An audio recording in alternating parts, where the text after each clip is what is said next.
Okay. Yeah, so now we'll begin the third post-Minkowski gravity lecture by Chia-Hsien. So the floor is yours, Chia-Hsien.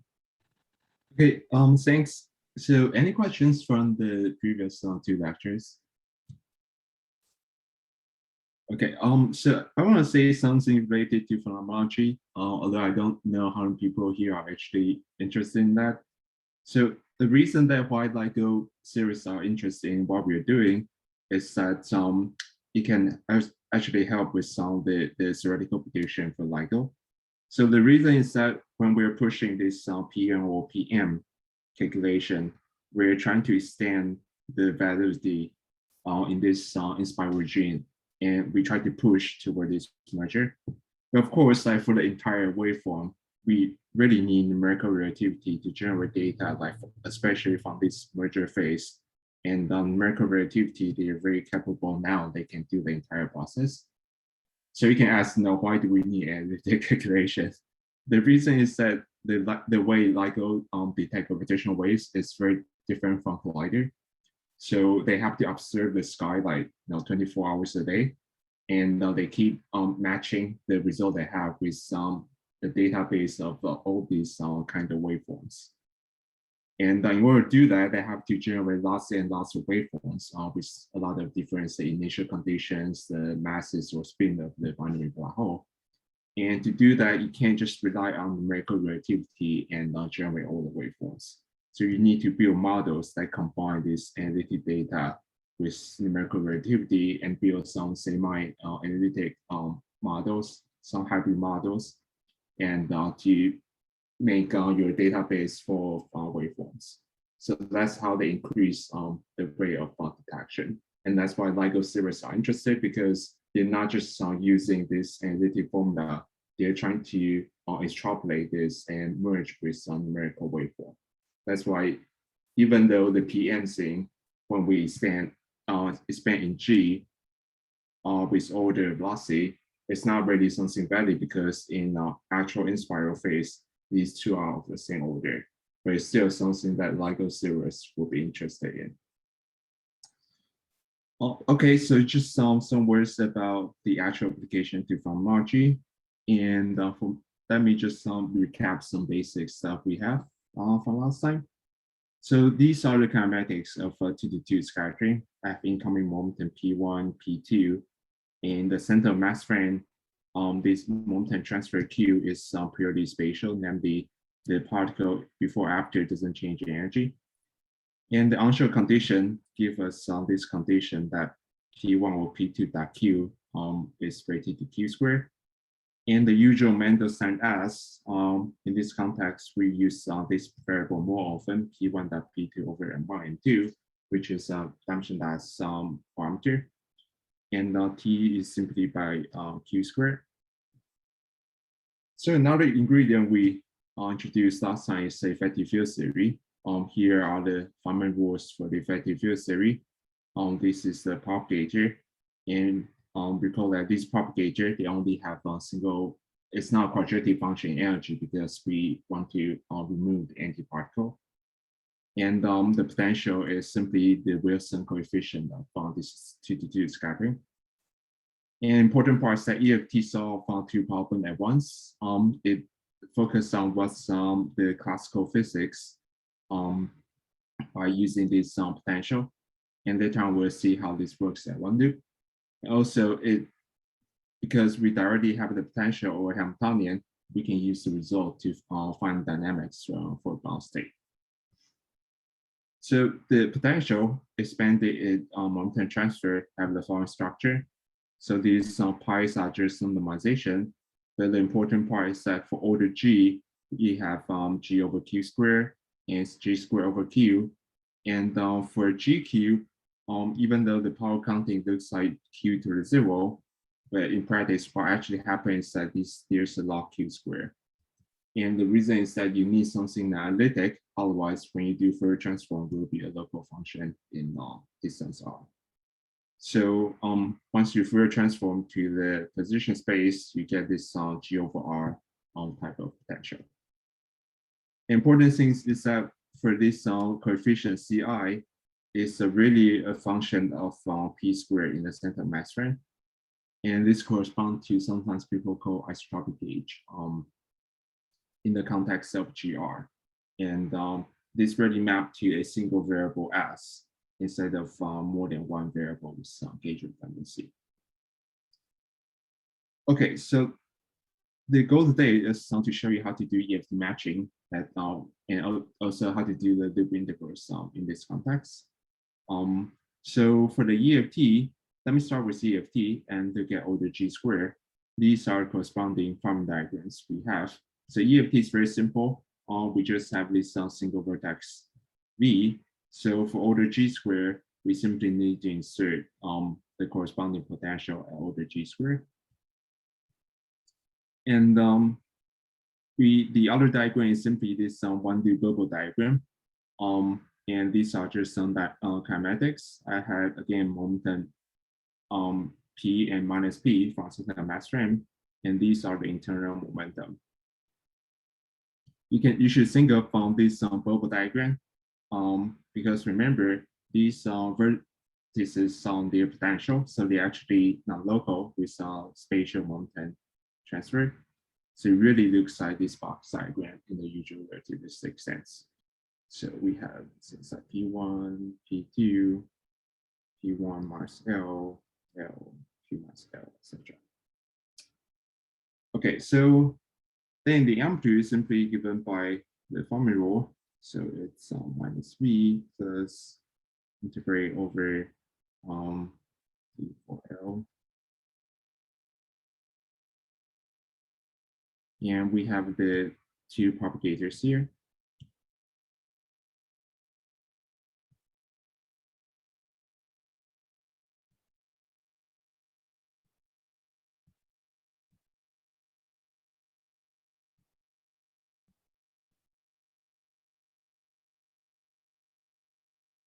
And remember that the potential,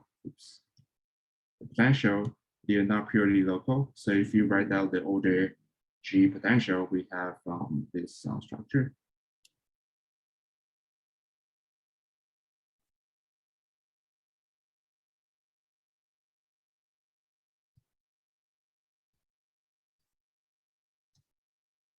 Okay. Probably missing I somewhere. Let's see.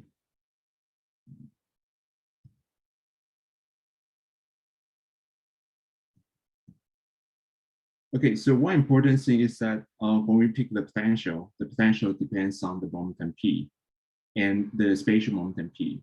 And you have to make a choice of what momentum you pick, because the incoming one and outgoing one point is of shell, they're not necessarily the same. And this momentum K I use is the momentum K inside this internal loop. And so you can see that, okay, in this case, I picked the initial guy. So for the first vertex, the C1, the potential here depends on momentum P. And for this, for this second vertex, have to be consistent. So the initial momentum here is the K squared I have here. And this L squared and Q minus L squared correspond to the 1 over R type thing we have in the potential. And these two are the method propagator. Okay, so then how do we do this? We want to simplify this, and the first thing to do is to notice that by construction, these are the potential, and we know we already choose this to be the so-called potential mode. Therefore, the propagator doesn't depend on graviton energy.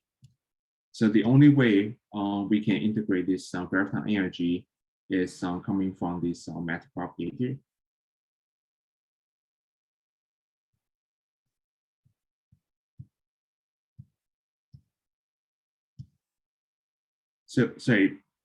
So without this matter propagator, then this energy integral will be zero-less and becomes 0. So now let me do this integral. And this is simply a contour integral. So if you look at this omega plane, we have something with minus or plus I epsilon. So you can simply do that by choosing either one of the residue.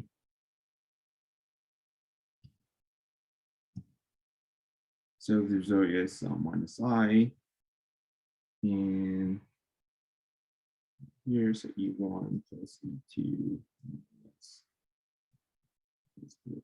squared. Okay. So you can see that effectively it combines these two matter propagator into one. And it's always the case for any of the boulder. You can always do this combination. So the second step is that, okay, now we want to expand in the small Q, small momentum transfer limit. So there are two types of things now you have to expand. So first, recall that in the last time we talked about classical counting or the Q counting. So these things are the iteration, and they have one over Q compared to this the classical potential part. So we have to keep track of the subleading thing coming from this bubble diagram. So the thing we have to expand is, okay, we have this moment K. Remember, K and P, they're differ by small momentum transfer. So for this matter propagator, we want to do the expansion. Oops.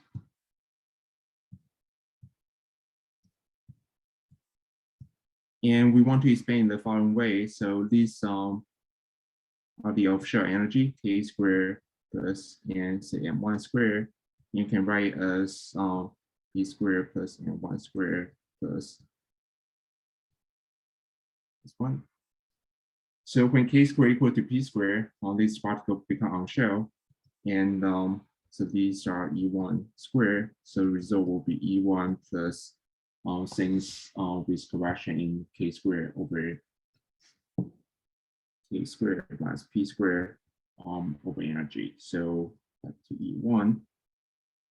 But here we actually have to go to one order higher, because when this is on shell, this denominator exactly cancel as it should, because that means the particle goes on shell. So the first this term actually cancels in the propagator, and we have to go to even one order higher to get a non-trivial subleading part.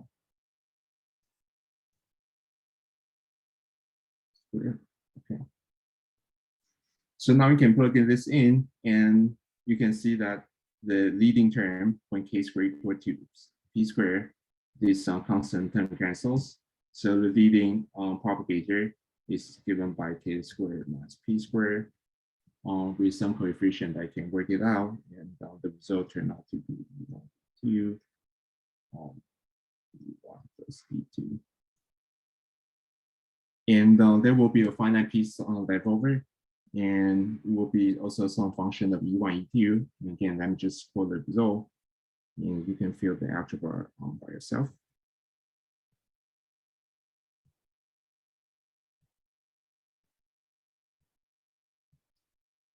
Okay, so this is the first thing we have to do, expansion.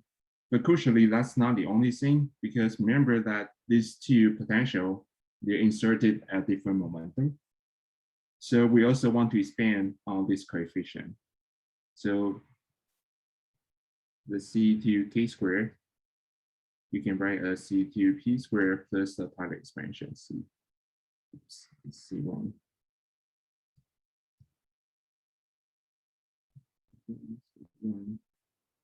Prime K squared minus P squared. And the prime here is the derivative with respect to K squared. Okay, so now we have all the ingredients, and we just need to plug in to this the amplitude, and the result is the following.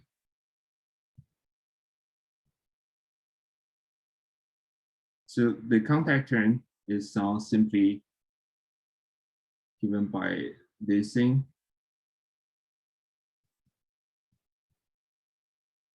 And the result from this bubble diagram, as we see, that you have two terms, the one where you still have this pole, and the one where it becomes a constant.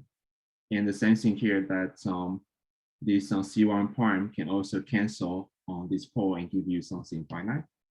So after you cancel this pole, the only thing you have is the two pole from this non-local one for R type potential. So the only thing you have is the integral over L, and the L squared, Q minus L squared, and with some constant proportional to G squared. And again, this constant could either coming from when you pinch the matter pole by this constant term in the propagator. So this will be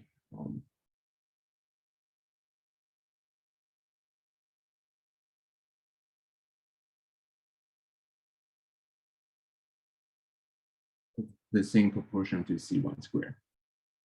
The second term is coming from this expansion that could also pinch a hole. And the result is this one.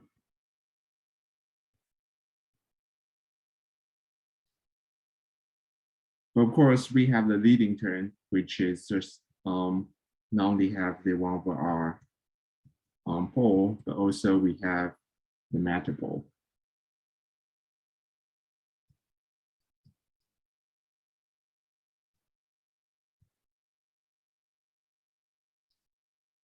And again, these are just a k squared minus p squared pole that we have here. And the coefficient is simply proportional to C1 squared. And that means right away that's more suggestive.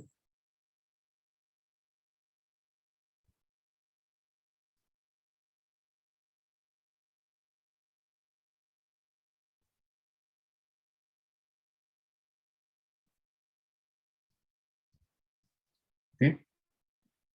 And the reason I write it this way because recall that there's a normalization, relative normalization between the EFT amplitude and the full series amplitude. And this combination here is exactly the tree level numerator in the usual relativistic amplitude. Okay, so that's the structure of the EFT. So there are two important remarks. The first one is that you can see that even though we have this bubble diagram, but in this bubble diagram, the officialness can pinch the propagator and give you something in the finite part. So when we match to the relativistic amplitude, you can evaluate this term, which is simply also proportional to 1 over q. So these two terms really combine together as an amplitude. So you can see that the choice of your C1 here can really affect on the C2, which is order G squared potential. And that's a place where all the gauge invariants coming in because the amplitudes are gauge invariant, but the potential they are gauge dependent. And the choice of your order G coefficient, the gauge can affect on your G squared potential. So this finite term is really the combination from C1 and C2, okay? And we have this peculiar term here. And if you actually evaluate this integral, you'll find out that it's actually IR divergent. But it's IR divergence that's proportional to the tree level square. So this is actually the iteration, which corresponds to this type of thing. And that means this IR divergence is physical because even in the low energy EFT, we have a time evolution from this binary system. But these are things that see, it doesn't contain new information because it's fully fixed by the tree level amplitude. So it's an iteration that are supposed to cancel with the full series. And it's proportional to the tree level square. Okay, so just schematically, the EFT amplitudes that we have order G squared over Q with finite terms coming from C2 and things like C1, C1 prime, C1 squared, etc. With some coefficient, of course. And the important thing is that we have this IR divergent integral, which of course you can do, but you can keep it there because we know this is proportional to C1 squared. So when we compare with the full series amplitude, these type we have the box and coarse box, whose coefficient are proportional to the tree level amplitude square. So it's also proportional to the C1 square. We have the triangle type of stuff. And when we do the matching, the important part is that these are divergent integral, as you will see, that will fully cancel with this iteration.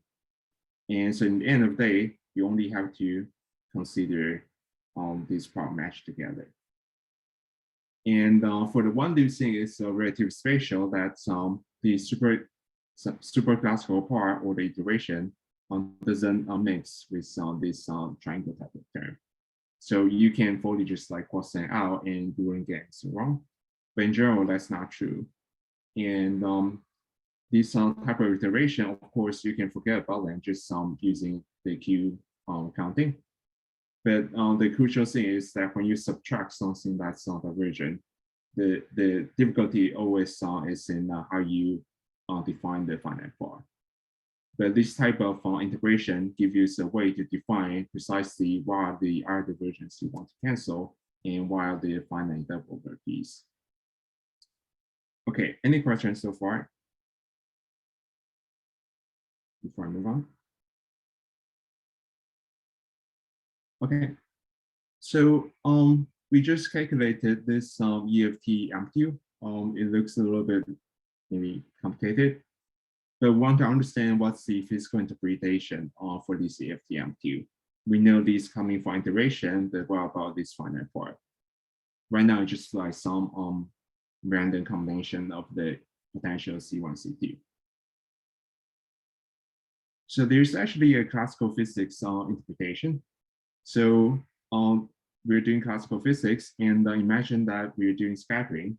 So we have a center of mass potential here marked at the original center of mass frame, and we have the incoming particle with momentum p, and this b is the impaired parameter. Okay, so when you do the along this trajectory of the scattering for some intermediate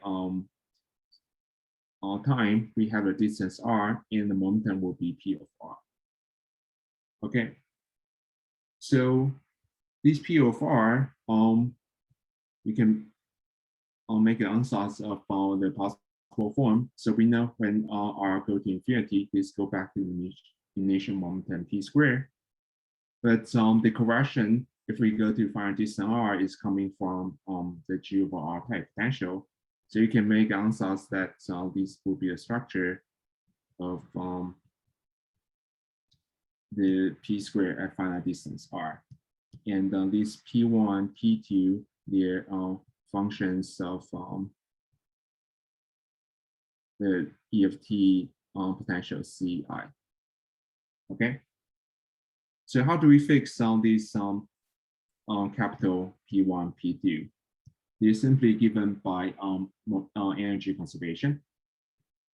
So you can solve the energy conservation by the Hamiltonian, so p squared plus n1 squared plus p of r squared plus n2 squared plus the potential that we have, and you identify them with the initial energy.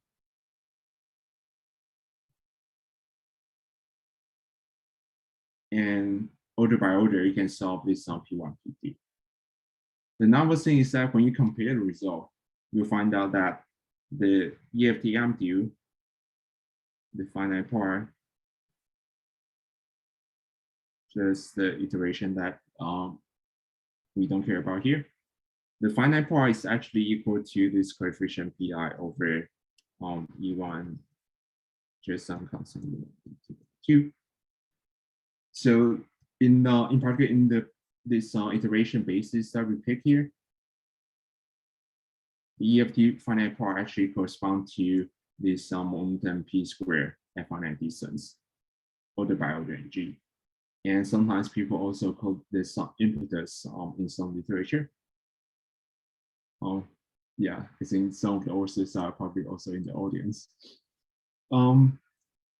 Okay, so how do we understand this correspondence between the classical mechanics and the EFT amplitude that we just calculated? So there are already several papers prove this already. I'm trying to use a very peculiar coordinate system and try to show you why this could be true. And of course, there are other interpretations in the literature. So this Hamiltonian is not so convenient for this purpose. So let me change a different coordinate system. It's really a weird one that seems very peculiar on first sight. So I'm going to change the kinetic term into this.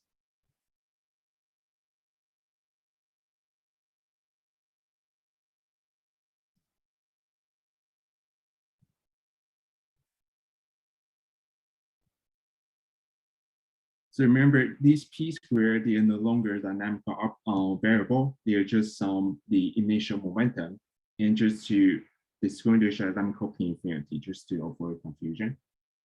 And then with this kinetic term, the corresponding potential dynamical v tilde, and it's a function of the initial momentum p squared and r.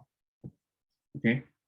So if I do scattering in the very special case where I pick my momentum, the initial momentum to be exactly p-infinity, then this the total energy, the E initial in this coordinate choice is simply 0. So okay, then we can do a sensing that we can solve this p squared by energy conservation. And in this case, is simply that they're related by this one.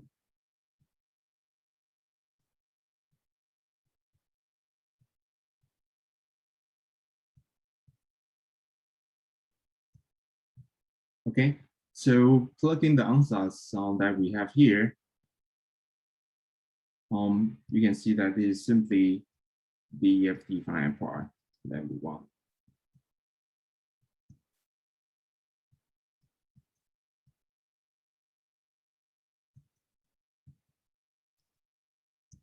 Okay. But of course, in the EFT amplitude, we all could have some finite part coming from not just this contact diagram, but also this one-loop type of diagram. But in this very special choice of the Hamiltonian, you can actually write down the kinetic term, which would be something like the structure before is set that we change a kinetic term.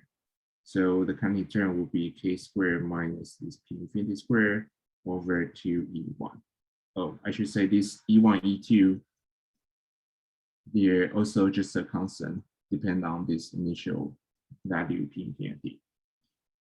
So this is the corresponding kinetic term when I change my kinetic energy to this. And when we do the EFT amplitude inside this loop, because we have done this very special kinetic term, so the only thing we have is the following. So remember the initial energy is 0. So the matter propagator have the following. So it will be 2e1 k squared minus p squared plus minus k squared minus p squared over 2e2. And we have usual I epsilon. Okay.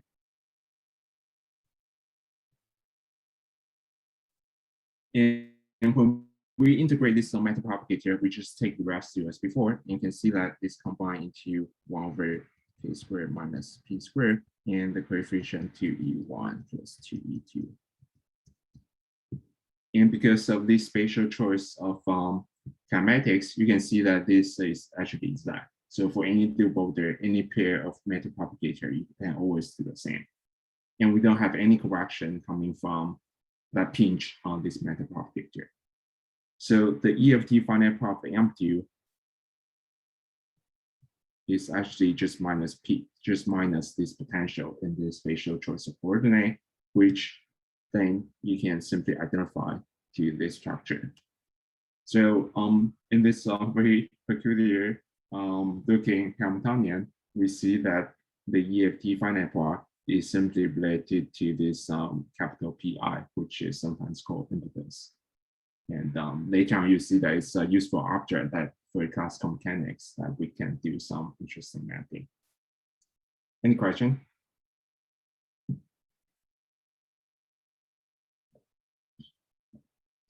Okay, so now let me come back to the full theory and want to understand the structure of at loop level. So again, just to recap, we work in the regime of something like for limit or the Ricci limit. And all the graviton momentum is L is of order Q. And I want to refine kinematics here.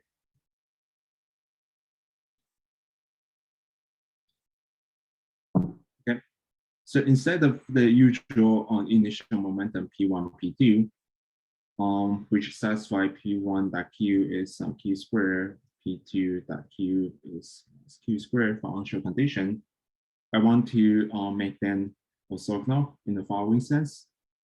So this will be, let me write as M1 bar U1 plus half Q. This will be M2 U2 minus half Q. So here, U1 squared, U2 squared, I just normalize it to be 1. And using this onshore condition, you can see that this U1 dot Q is U2, same as U2 dot Q, and they're all 0. So that's why they're very nice. And this M1, M2, you can, M1 bar, M2 bar, you can fix by just compare P squared, and this will be M1 squared plus Q squared 4.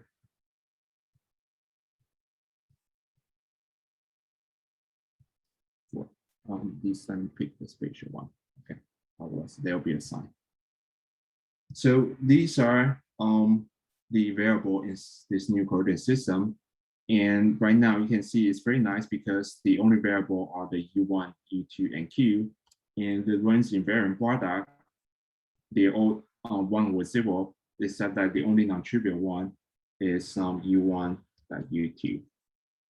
And I'm calling this variable Y.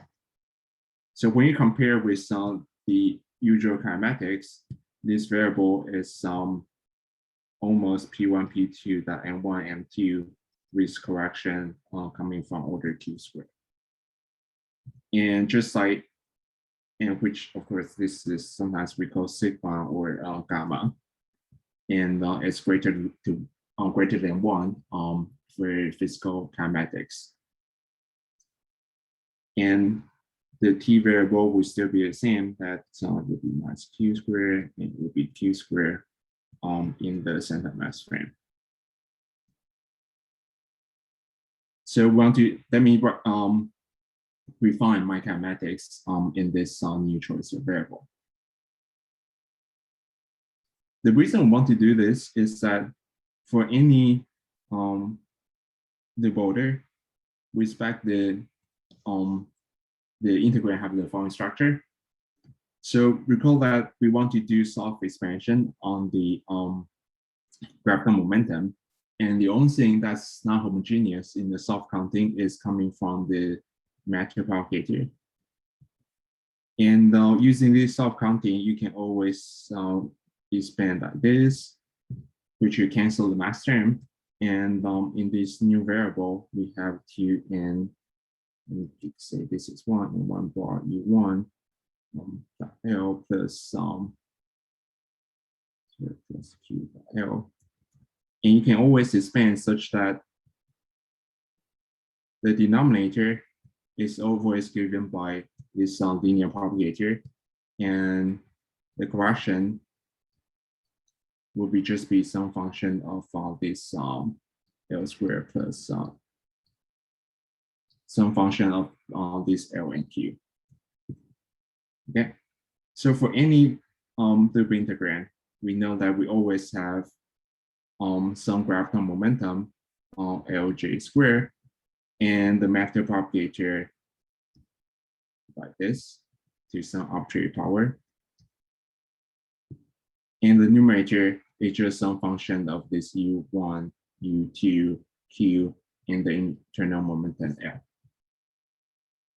So when we integrate this, we can already know what the behavior we expect. So we can rescale the gravitational momentum L by Q, and this result will simply proportional to this Q squared. And the power here is simply fixed from the gravitational momentum, or you can do a soft counting, and this is simply fixed by basically dimensional analysis.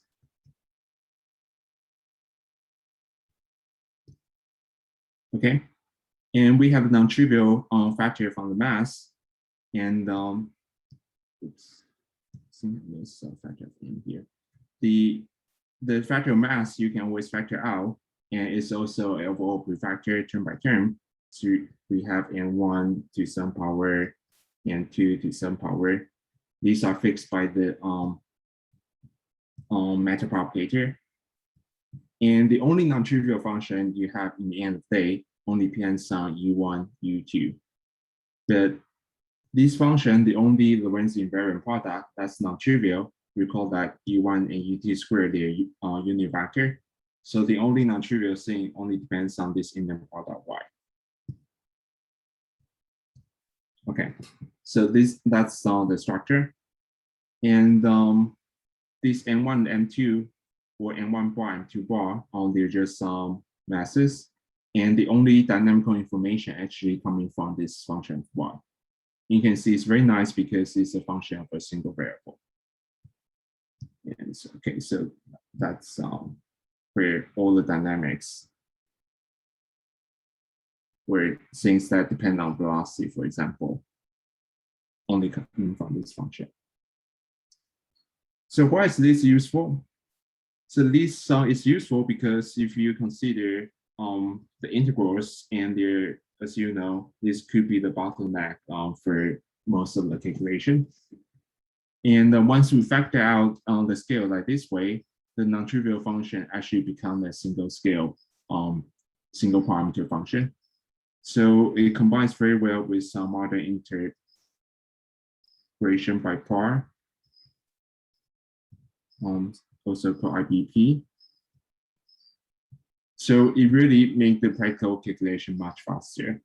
And also, of course, it cleaned up the structure for you, separate the mass dependence, Q dependence from the velocity dependence. And to deal with this velocity function, and you can write down the so-called differential equation for this function.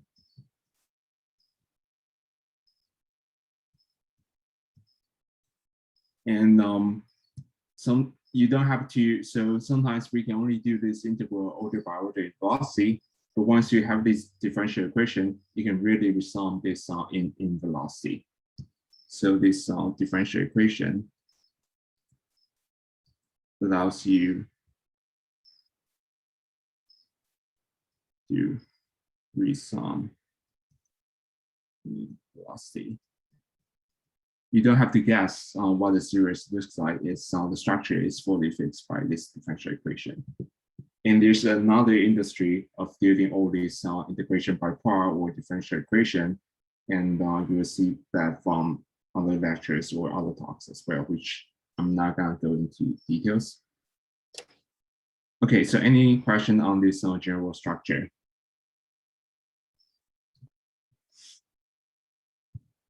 Okay. So now let me discuss the full series integral. So we'll use the so-called mass level region, which I kind of secretly used that already. And statement is, okay, graph down here, we use a so-called potential, which has scaling energy and momentum as VQ comma Q. And the statement about mass of region is that you can always expand your integral first according to this scaling and then integrate.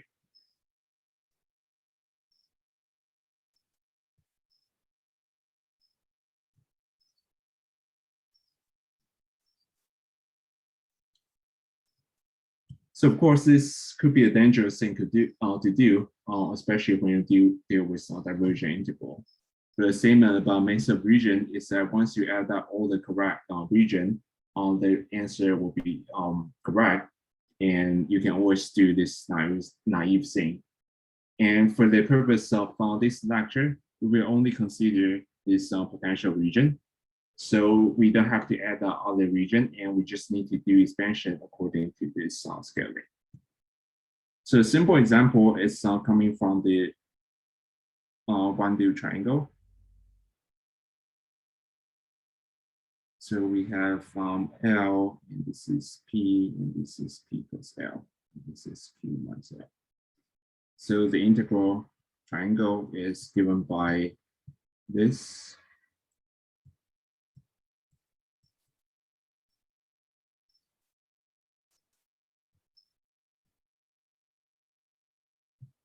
Okay. And unlike the case of EFT, where the graviton propagators, by construction, we make that spatial. Now, these graviton propagators also depend on energy. So this will be, for example, L squared minus omega squared. And so for the massive region, this is the first expansion we have to consider, that for the graviton propagator, it's really L squared minus omega squared. So order by order in velocity, we have this correction coming from the graviton energy. And this is different from EFT, where we just pick the first, we just by construction pick the first term only. And the second thing is that we also have the expansion from the matter. So for the matter propagator, and just like before, you can simplify this into 1 over 2p dot L plus L squared. But for this triangle integral, we're only interested in the leading term in this Q expansion. So this is approximately 2p dot L plus I epsilon. Okay. So when we do the energy integral for the internal graviton energy, we have the pole coming from this matter propagator. Because on this graviton thing, we secretly want to expand the energy to upstairs. So the only relevant pole coming from this matter propagator. So it's P2P dot L plus I epsilon. And then just expand this out. So this will be 2E omega minus 2P dot L plus I epsilon. You can see that you have to keep both terms, because these E and P are the matter energy and momentum, which scale as 1 and V. But these omega and L, these are the graviton energy and momentum. These are VQ and Q. So you can see that both terms actually have the same scaling. That's why you have to keep both terms. And this is the only pole where the graviton energy can appear downstairs. And we're going to use this to localize our energy. In the structure, again, we're doing counter integral. The structure of constant ten is like this, where we only have one pole on the negative imaginary plane. And okay, this may sound weird, because when I do this contour, you'll find out that, okay, if I close the contour upward, then there's no pole. So you said the result will be 0. But if I close the top contour downward, then we say, okay, the result is not 0 because we have this pole. Of course, the disagreement coming from that this integral is not well defined. We have this pole infinity. And remember, again, these omega, they don't involve in this contour, this complex omega plane, because they're secretly in the numerator. So there's ambiguity about what the value is for this integral, at least mathematically. The way to resolve that, okay, let me say what the answer is. The result is simply that you do an average between closing contour upward or downward. So result is simply a factor and we usually call this a symmetry factor times the rest of the residue. So this will be minus I.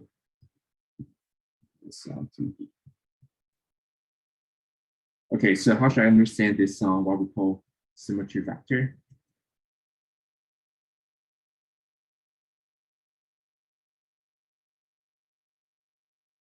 The reason we call this symmetry factor is that we can write this same triangle integral into different parameterization. So I can write as L Q minus L, or I swap the labeling Q minus L, L. So it should be the same as the original triangle integral. But now you see that once I switch L to minus L, the position of the pole actually switch. So you actually give me another pole that's right above here if I change my labeling. So we'll use the formula that 1x plus I epsilon and minus x plus I epsilon is half of the residue. So this is where this factor of 2 coming from in the overall proof factor. So that's what we're gonna use to extend this symmetry factor. And it's really weird, but this is a typical feature of this type of massive region that will run into integral that is yield-defined, and you have to choose some certain combination to make the integral well-defined. So if we use this, then the triangle integral, then we have following. We have the residual d3L of the spatial momentum, the result coming from taking this residue, and the graviton propagator.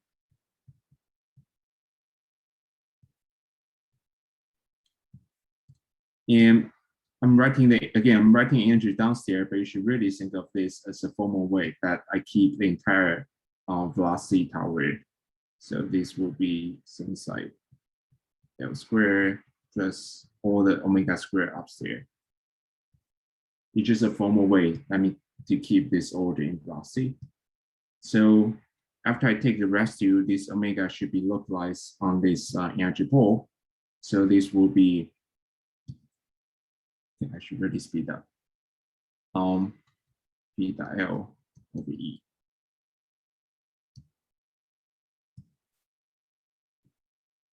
Okay, so now I can do this integral, and these are just some basic integral that you can find in Smirnov.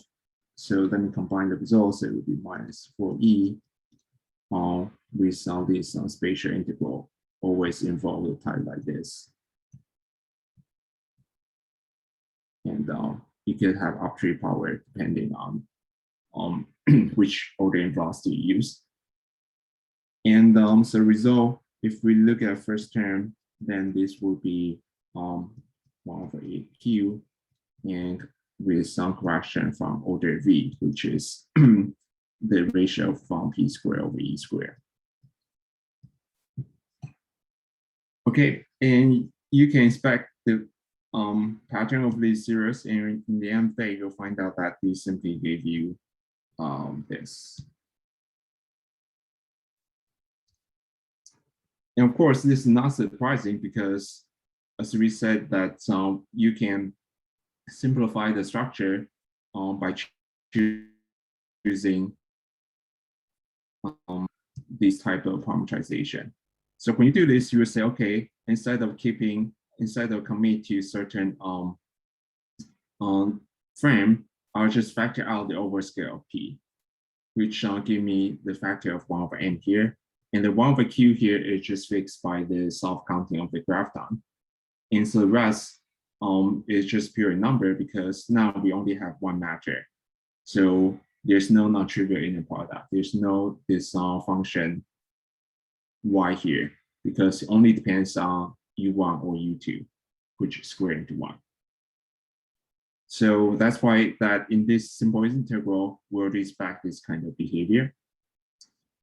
And a second important comment is that when we do the energy integral, we see that the only thing that can localize this energy is the matter propagator.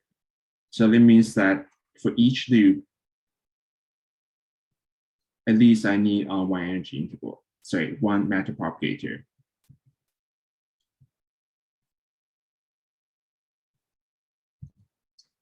Okay, so let me now move on to the more interesting case, which is the box integral. So we have L, Q minus L, P1 minus L, P2 plus L.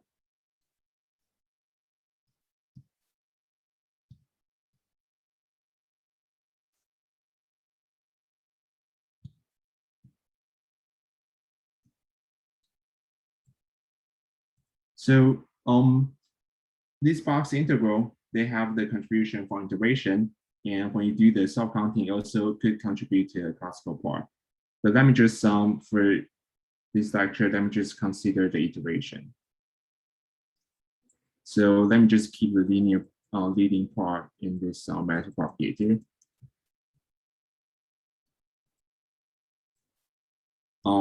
The classical contribution you can also compute in the same way that I'm going to describe.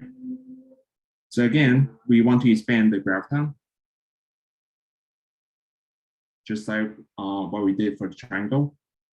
The more non-trivial thing is coming from the matter propagator. And let me now factor out the way using the new variable that I described. So for this box integral, let me factor out the mass dependence. So I have M1 and 2 coming from P1 and P2. And the integral, the rest of integral looks like this. I have L squared, Q minus L squared, and minus 2U1 dot L plus I epsilon plus 2U2 dot L plus I epsilon. And the I epsilon doesn't matter for graviton pole because it's always off shell. Okay, so let me pick this frame for this variable U1, U2.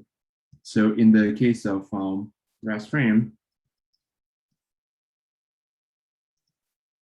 so U2 is simply 1 and with 0 momentum. And U1 have this the variable y because I want to keep U1.U2 to be y. And remember that U1 squared into 1, so this V is simply this the boost factor. So in this case, you can see that U1.L is given by this thing dependent on graviton energy, and Lx is coming from the spatial momentum, and this pole is simply dependent on energy but not momentum.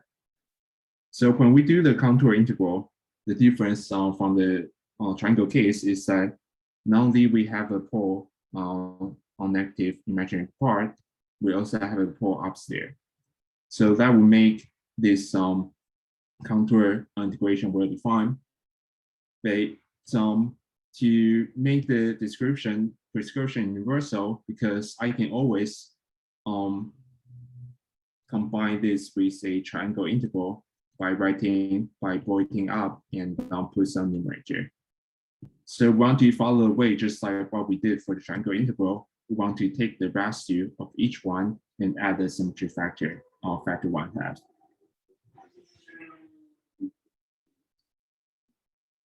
So the result turned out to be, okay, once we use this taking the sum of two residues with the proper symmetry factor. So we have the following. So we have factor 1/2, and we have minus I over this prefactor and 1 and 2. This I just coming from taking a residue. And the rest of the integral looks like this. We have the integral over L square minus omega square.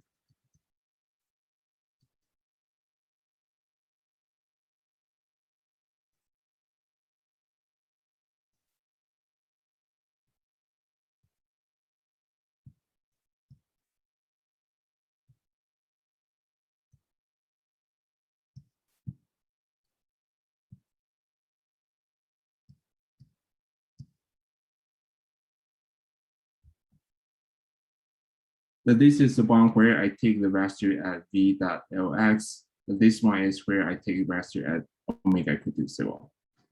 Okay.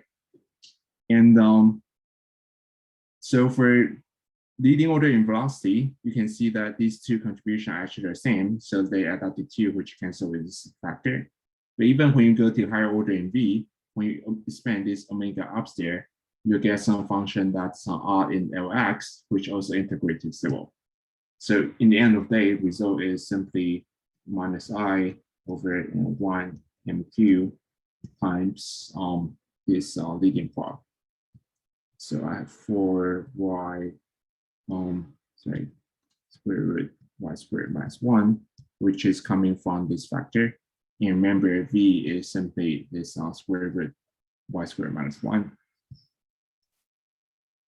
And the rest of the integral looks like this.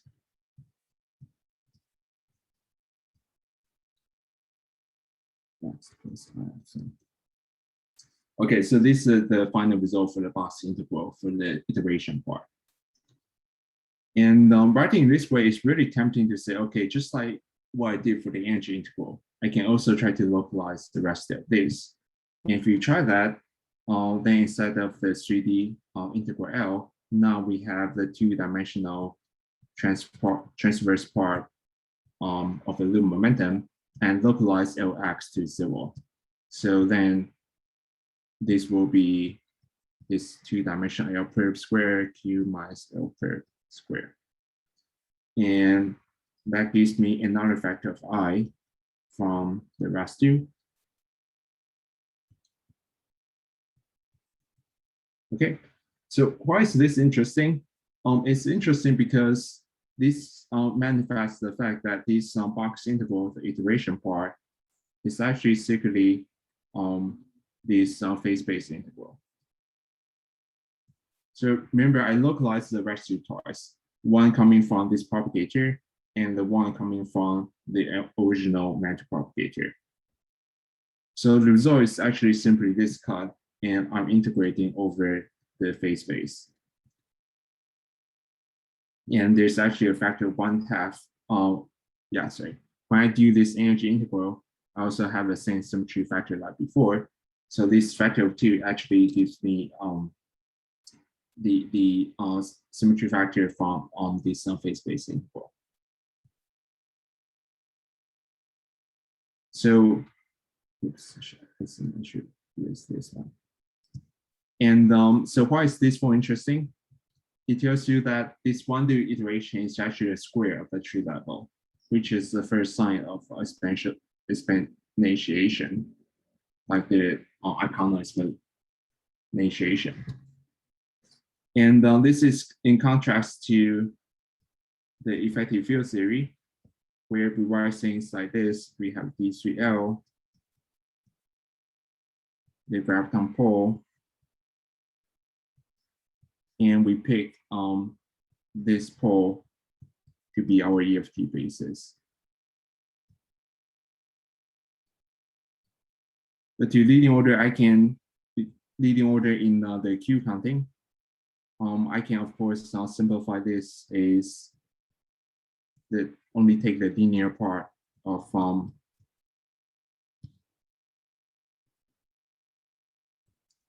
this matter propagator. And let me just copy the rest. Okay. And once I factor out this scale, I have QP, also this Lx plus I epsilon. You can see that this exactly match the form here. And we also explain the prefactor because E1 plus E2 times the center of mass momentum is actually equal to this prefactor, which is actually the Jacobian coming from cutting this two matter propagator. So you can see that the structure of the integrals actually exactly match. This prefactor agrees, and also we have this form. So the R divergence is exactly are exactly the same. Okay, so I think I'm running out of time, but I do want to mention the box, another important, the 1D course box integral.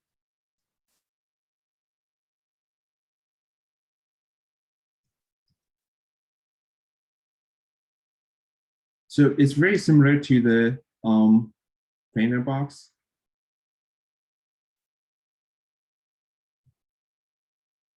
The only difference, so I have the same gravitonic momentum, and so this will be P2 plus L. P. The only difference is in this propagator. So I have L minus Q. So if I take this also at the iteration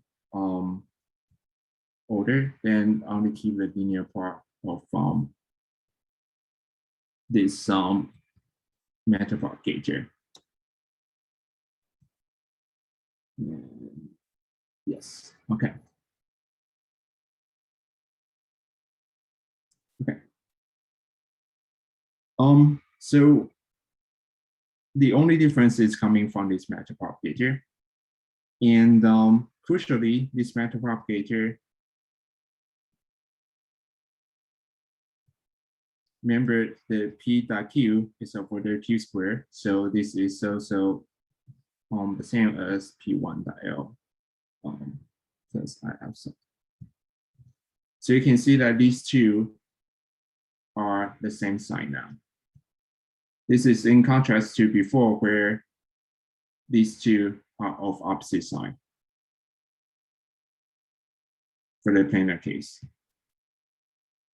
So the implication of this sign change is that when we do this contour integral, on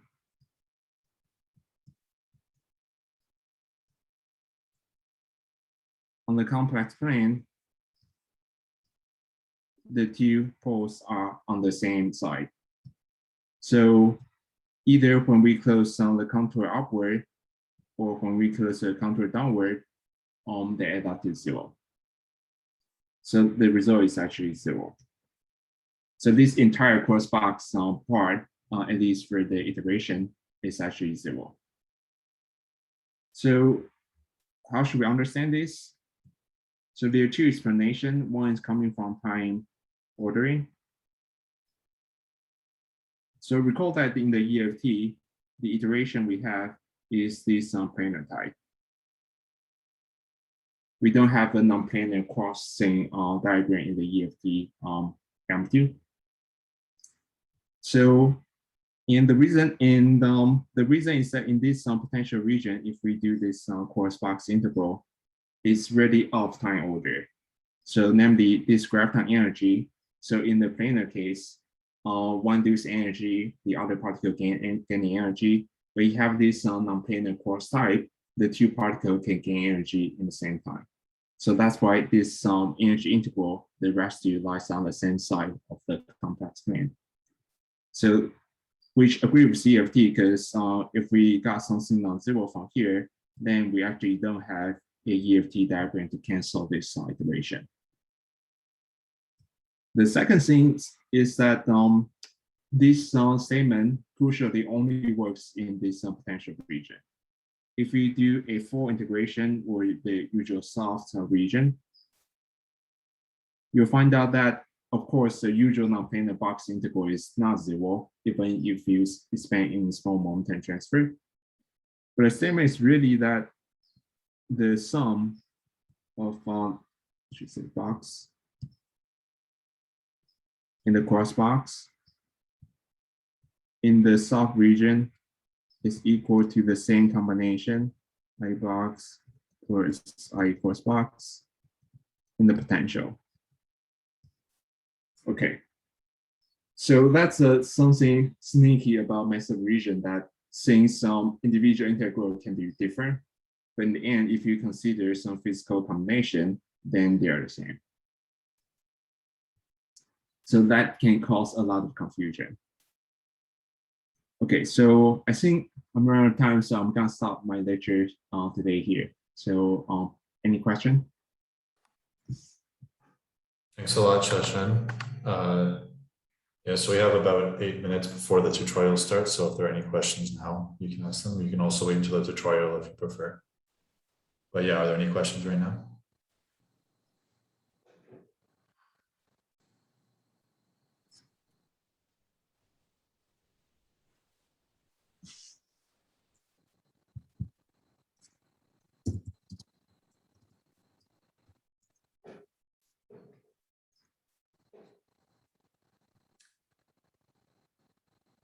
Okay.